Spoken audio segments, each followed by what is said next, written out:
This episode is in partnership with the Join the Skills Revolution campaign. Discover skills opportunities designed by employers for employers that can help your business grow and boost performance. To find out more and to join the skills revolution, visit gov.uk/skills support.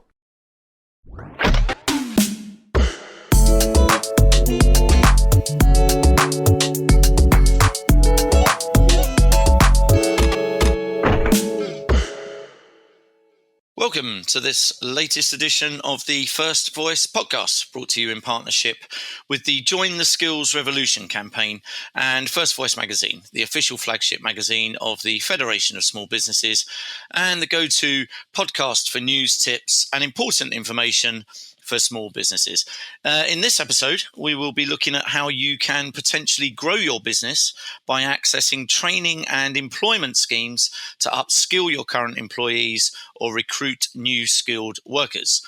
From apprenticeships to T-level industry placements and traineeships, there's a whole host of government-supported training and employment schemes that can help you gain access to skilled workers.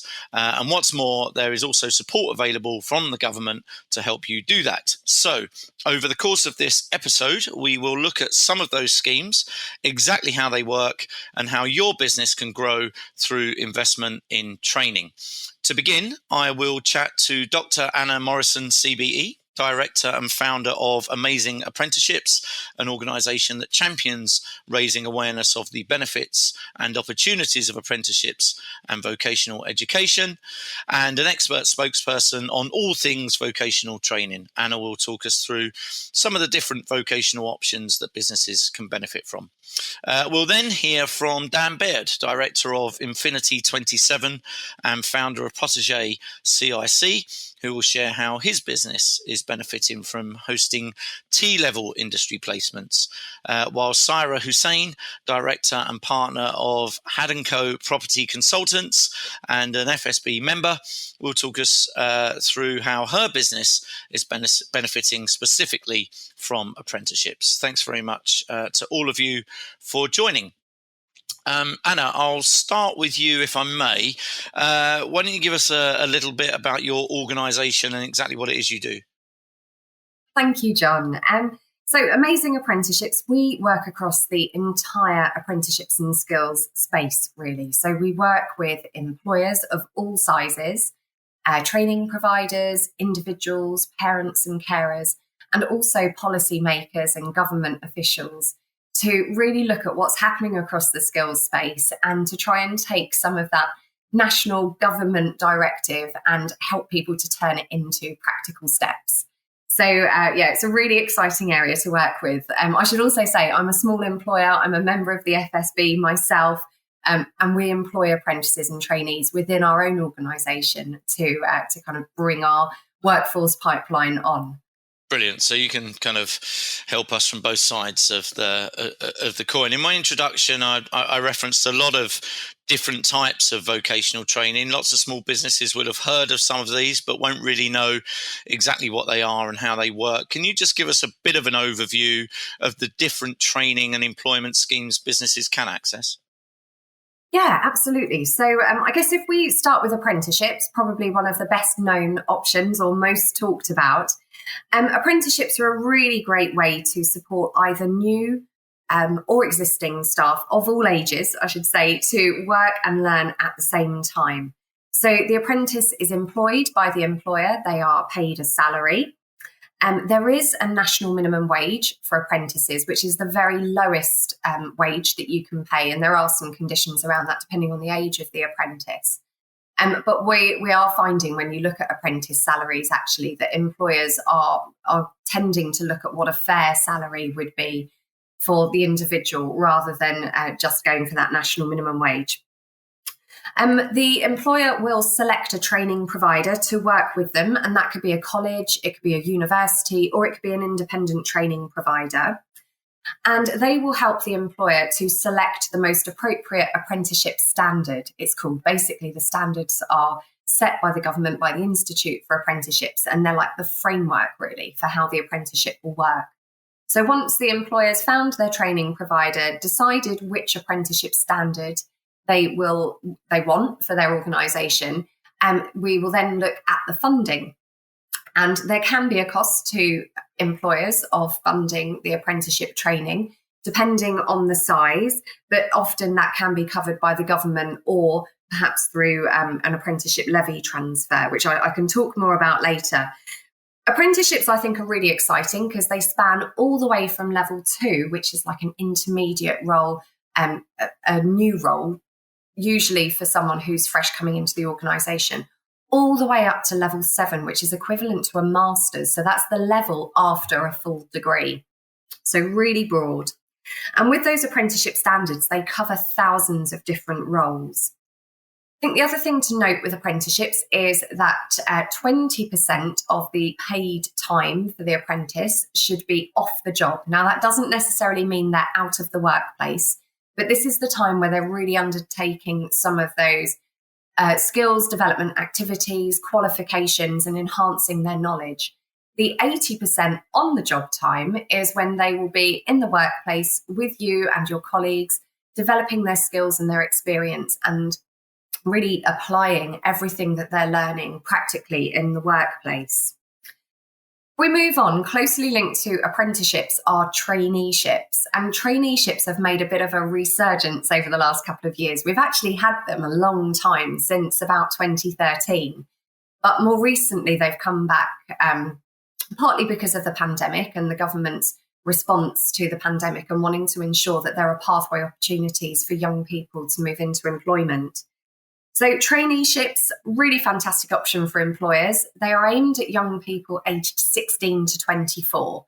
So whereas apprenticeships are 16 upwards, and you can be any age as an apprentice, traineeships are specifically for 16 to 24-year-olds or up to the age of 25 if the individual has an education, health and care plan.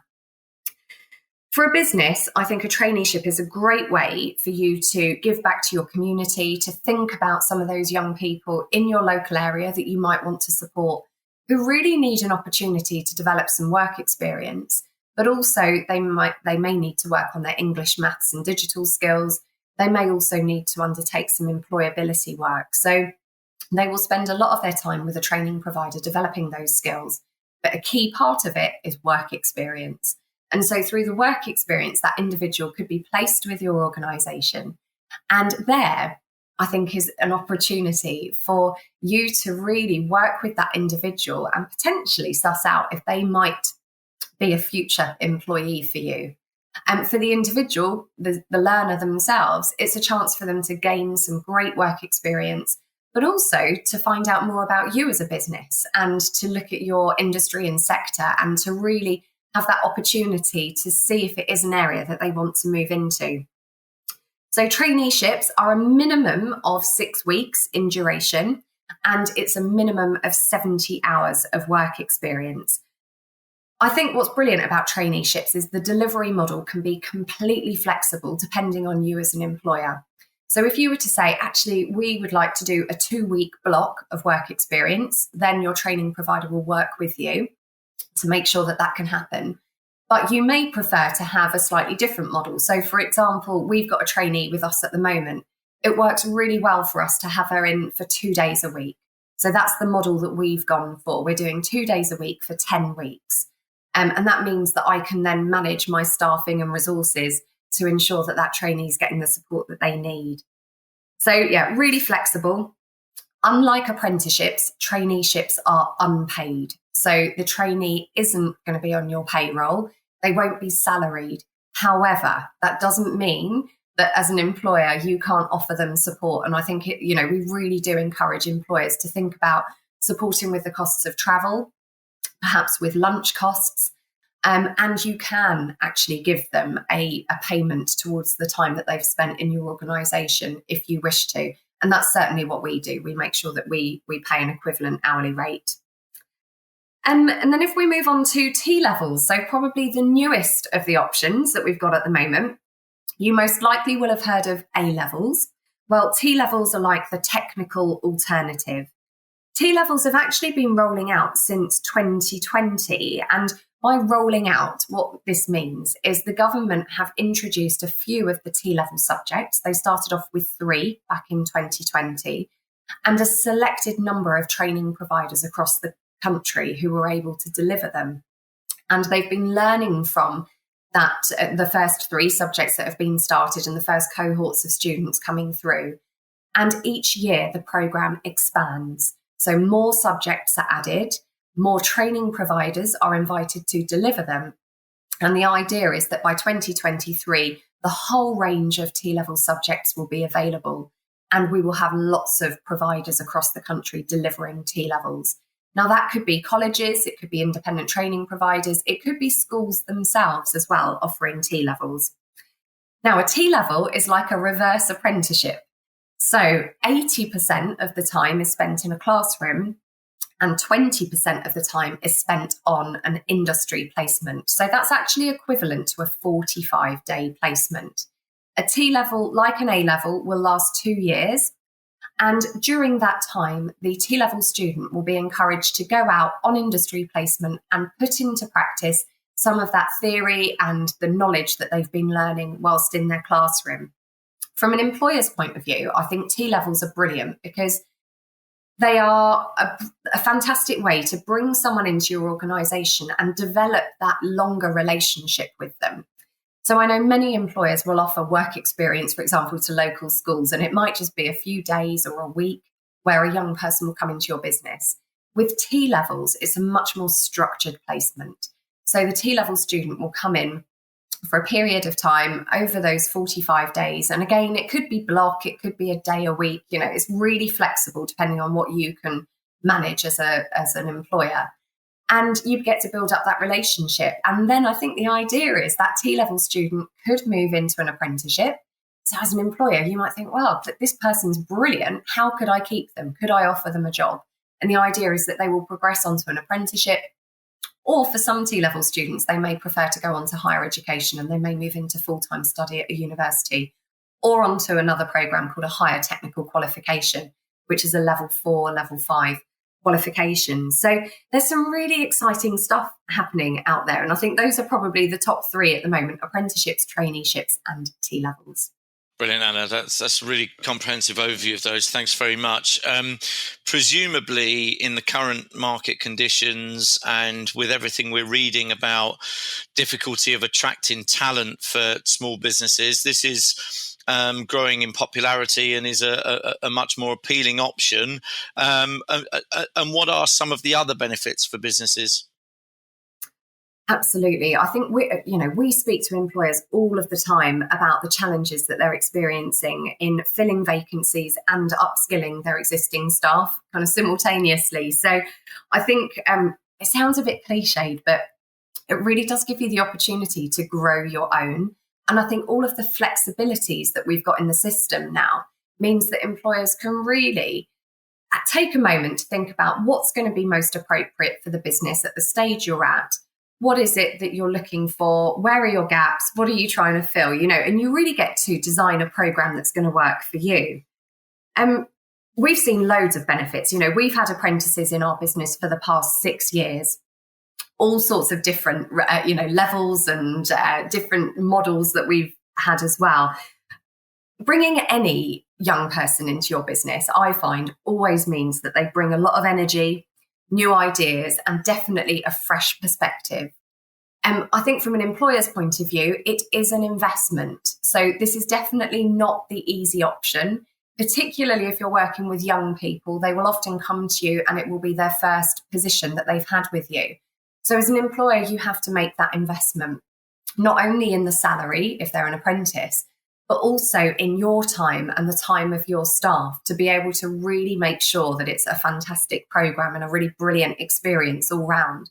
But very quickly, you get to realise the return on that investment, and you will see that individual being able to take on more tasks, greater responsibility, and really kind of come into the team and contribute in a really meaningful way. But I also think I've seen a lot of benefits for my staff as well, who are existing members of staff, in helping them to develop their supervisory skills and their coaching skills. They really enjoy seeing the progress that any new employee makes with us and feeling that they've had a bit of a part to play in that journey, which is really lovely to see. Yeah, superb. And you mentioned the sort of investment side of things. I just want to touch on sort of financial support around some of these. How does that work? Yeah, so there's various financial incentives that come and go. Sometimes those are through central government. Sometimes they'll be in local schemes, so through your local authority or your local enterprise partnership. But one I'd really like to talk about is the Apprenticeship Levy transfer scheme. So some years ago, the government introduced an apprenticeship levy. And this levy is a levy that only big businesses with a pay bill in excess of £3 million per year pay. What that means is that the organisations who pay the levy can only recoup that levy by investing in the training of their staff through apprenticeships. But they are able to gift some of that levy. So anything they don't spend, they're basically allowed to gift to non-levy organisations. And usually that is smaller businesses. So as a smaller business, I mentioned there can sometimes be the cost of training. So sometimes with an apprenticeship, your apprenticeship will be fully funded by the government. So 100% of the costs of training will be covered by the government. But if they're not, then we move to what's called a co-investment model, where potentially you will have to pay 5% of the training costs. However, with the apprenticeship levy, what this means is that a big business with unspent levy can cover those costs for you. So we've got a new matching service that's on the government website. And really, I think your training provider will be able to help you to navigate through this. As a business, we've benefited from apprenticeship levy transfer, and I promise you, it wasn't difficult. So we've done it. Our training provider was brilliant. They pretty much sorted everything out for us, and it meant that one of our apprentices had their training fully funded, rather than me having to pay the 5%. So it's really worth looking at, particularly when you're working out all of the costs around the apprenticeship programme. Okay, great. In a moment, I want to ask Dan and Syra to talk us through their specific experiences of accessing skills and talent in this way. But before I do, if I'm a small business and I'm looking to embark on this, where do I start? Where can I get more information? And is there other support available to help me through the process? Sure, yeah, great question. So there's lots of information on the government website, which is gov.uk/skills-support. So loads of information on there for employers. And there will be lots of support available to you in your local area. So it really is worth contacting your local training providers, your local enterprise partnership, and talking to them, because some of them will have skills specialists who will be able to help you and, really hold your hand through all of this and make sure that you get the program that you want for your business. So lots of support out there. Brilliant. Thanks, Anna. That's really good. Dan, I'll come to you if I may. You've done this. Your business has brought in a number of people on industry placements through T-levels specifically. Tell us a bit about that and how many placements and students you've had come through the business and why you decided to go down this route. Yeah, sure. Thanks, John. Although I'm not too sure I can be as eloquent as Anna, I'll try my best to give my experience. If I can start with the why, I guess, might make a bit more sense. So we employ people within the immersive industry. So this is things like games, virtual reality, augmented reality, anything that's 3D. And there is a very big skills gap that we're facing. A lot of the talent kind of goes up to much larger companies. So we ourselves were looking for solutions. How do we actually train people up in a way that matches with what is currently out there? So we tried different things. We tried apprenticeships. We tried just taking people on placement. And the T-level specifically kind of jumped out to us. So we found out about it through our work with local colleges. And we agreed to host some students from Gateshead College initially on the T-level. And it worked really well. So we've had about 32 students now actually come through on placements with us. It's been about, say, 12 to 14 months that we've been doing this. And we obviously want to fill the skills gaps that we have kind of within our own company, but we also want to train people up and show them, kind of inspire them and show them that there are opportunities here because there's lots of businesses like us in the general area, Gateshead, where we're located. One of the things to note is that it's very good for, actually, there's benefit to the business. It helps you to look at your own training process and say, actually, how can we improve this process so that it can be simplified for someone who is coming in from a new perspective, maybe doesn't know all of the industry and the technical terms, and then that in turn can be used to train your own staff, upskill them as well. Yeah, it sounds like there's plenty of benefits for both the businesses and the students on the placements, which is great. And I know a lot of small businesses are just as keen to help develop other people as they are to access skills to benefit them as a business. How has the process been for you, Dan? 32 placements sounds like a lot in 12 to 14 months. What did that entail? How did you go about it? How difficult was the process? Yeah, that's a good question. It varies. So at the start, we kind of had some existing training materials and kind of methods that we were applying to placements, apprenticeships. That did help. So kind of having some kind of jumping off point helps for inducting people. That's kind of something that is to be aware of, as if you're a small business or maybe a one-man band, that you should definitely think about actually how am I going to onboard these people, because as Anna said, it is an investment in the people. It takes time, which is obviously usually one of your most precious commodities, to develop this person. The process itself, though, the engagement with the training provider is usually generally good.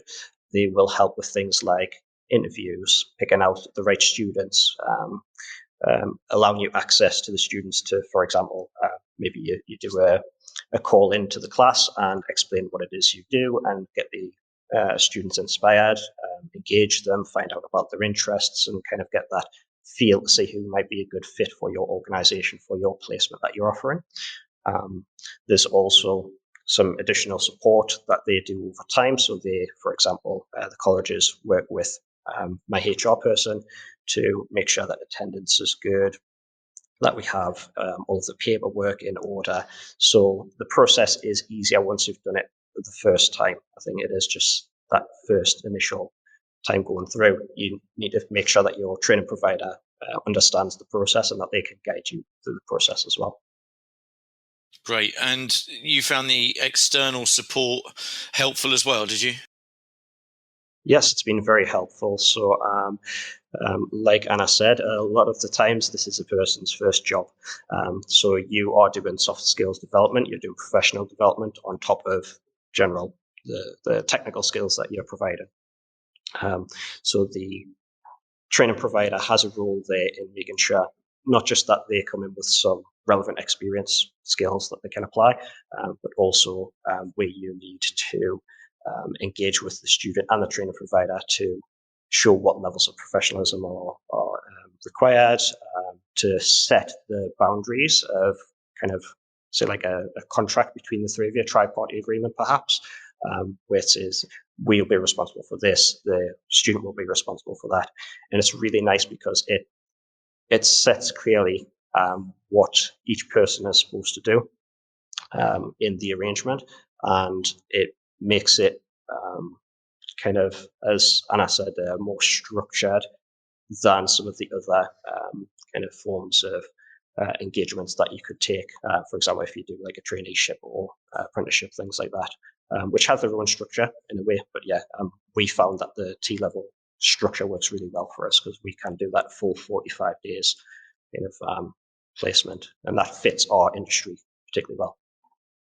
Brilliant. Thanks, Dan. That's really good example of T-levels in action. And thanks for sharing that. Syra, I wanted to talk to you about another scheme that we hear an awful lot about in the small business space, but which many businesses might not realise they too can take advantage of, or indeed how to do that. And that's apprenticeships. Tell us a bit about your story and how you're working with apprentices. Thanks, John. So, like most employers during lockdown, we lost a number of employees. And eventually, when we were able to come back and reopen, we had to restart and rebuild. And at the time, for me, I think taking on apprentices was the best solution for the business. I had help with the training providers. I think, like Dan said, they really helped with the interview, selecting the right person. And for me at the time, it was also the most cost-effective solution. Great. And then, we're sort of talking a bit about the benefits to businesses directly. What direct benefits are you seeing from apprenticeships? Eventually, apprentices become well-trained, highly skilled members of the team, so they are direct value to the business, both directly and I find with my apprentices, eventually they're able to train other team members. So one of my apprentices, Lucy, she has been with us almost 2 years now, and then we got a new apprentice in, and rather than me having to train the new apprentice, I found that Lucy can mentor her and train her, and it saves me a lot of time, and I also feel as though it builds up both their skills as well. Yeah, fantastic. And you mentioned the longevity there of some of the people that you've brought in. I think a big thing for small businesses is often the worry about training staff and then they move on, or sort of staff not being with you long enough to really get to grips with the business. But I understand your apprentices are staying on within the business even after their apprenticeship ends. Is that right? Yeah, so I think it's an anxiety that I've always had, and any other business owners that I've spoke to. You're always anxious about taking someone on, training them up, investing all your time into training this person up, and then as soon as they get an opportunity, they've up and gone.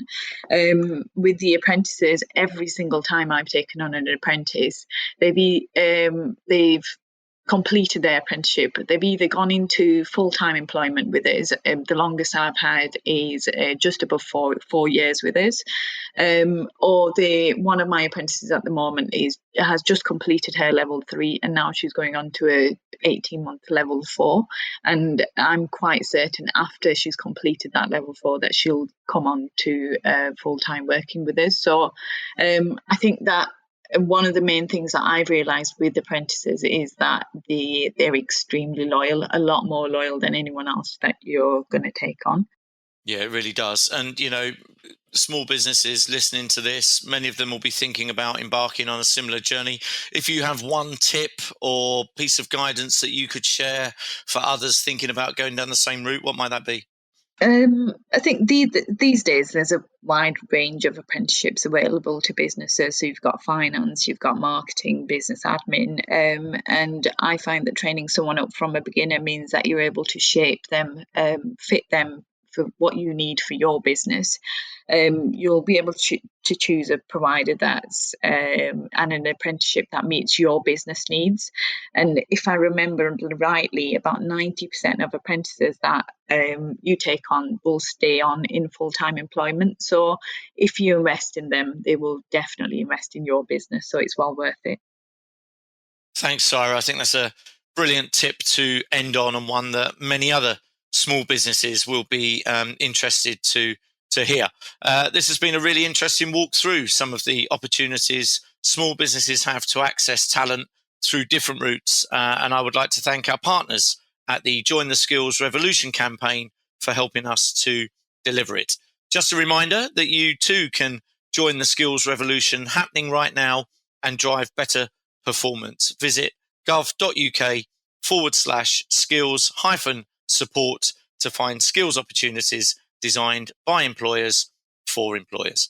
Thank you also to our audience for listening. While I have your attention, I would just like to remind you that you can subscribe to the First Voice podcast to receive regular updates and guidance on the big issues affecting small businesses. And do please also remember that you can find a whole host of additional webinars, podcasts, and other content on the First Voice website at firstvoice.fsb.org.uk.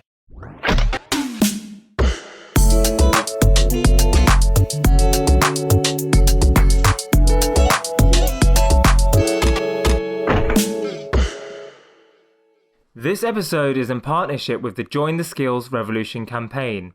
Discover skills opportunities designed by employers for employers that can help your business grow and boost performance. To find out more and to join the Skills Revolution, visit gov.uk/skills support.